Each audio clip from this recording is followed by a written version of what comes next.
In the name of Allah most gracious most merciful.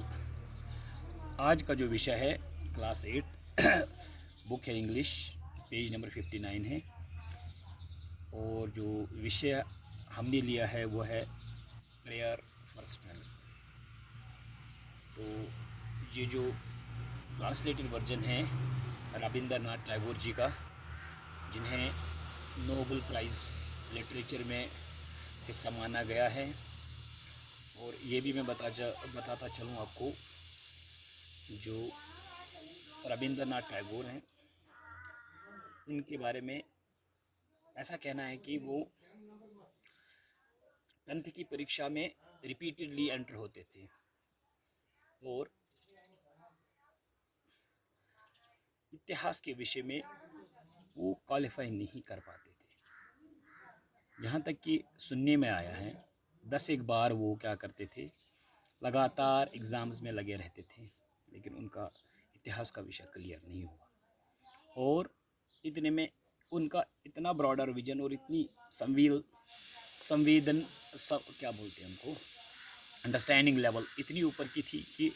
वो कह रहे हैं कि उनका जो हाईएस्ट लेवल ऑफ डॉक्टरेट वगैरह की डिग्री वो कंप्लीट हो गई थी, लेकिन इतिहास का उनका क्लियर नहीं हुआ था। क्योंकि इसके पीछे ये लॉजिक है, जब वो क्वेश्चन को आंसर करते थे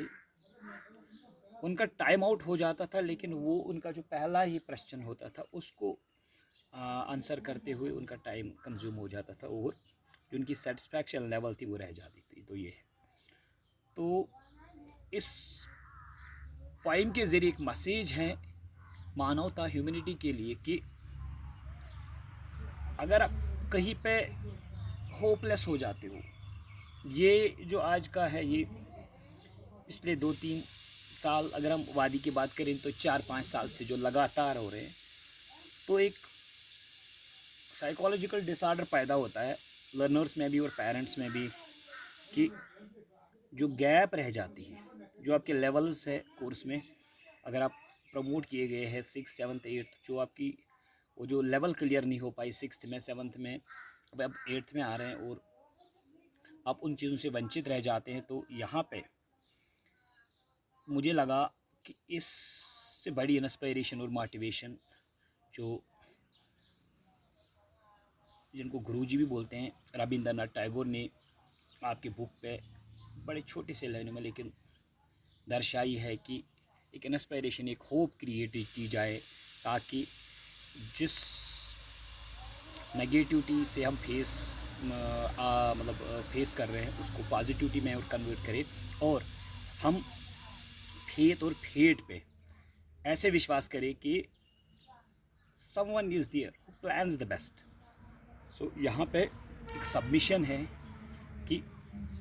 जब भी आपके पास खुशी हो या गम हो, तो वो टॉलरेट करने की आपको पावर दे, या जब जो परिस्थितियाँ है आपके, मतलब अगर कोई पुअर कंडीशंस में रह रहा है जिसको हम गुर्बत बोलते हैं, उनको रिसोर्सेज या मीट आउट्स नहीं हो पाते हैं, उनसे ओवरकम करने के लिए, तो उस स्टेट में, उस स्टेज में उनका मेंटल स्टेट सही रहे, और जो day to day chores in family social interactions या रिलेशंस में होती है, उनसे कम आउट के लिए इस पोइम को बहुत मजबूती से दर्शाया गया है। और अल्लाह से, भगवान से, ईशा इन तो ईशी मसीह जिसे बोलते हैं क्रिश्चियनिटी में, तो यहाँ पे प्रेयर की गई है कि this is the only link, only source, honest connectivity that humbles you and that make you to be strong and to face any situation. Thank you. Summary का पोर्शन फॉलो करेगा इसका।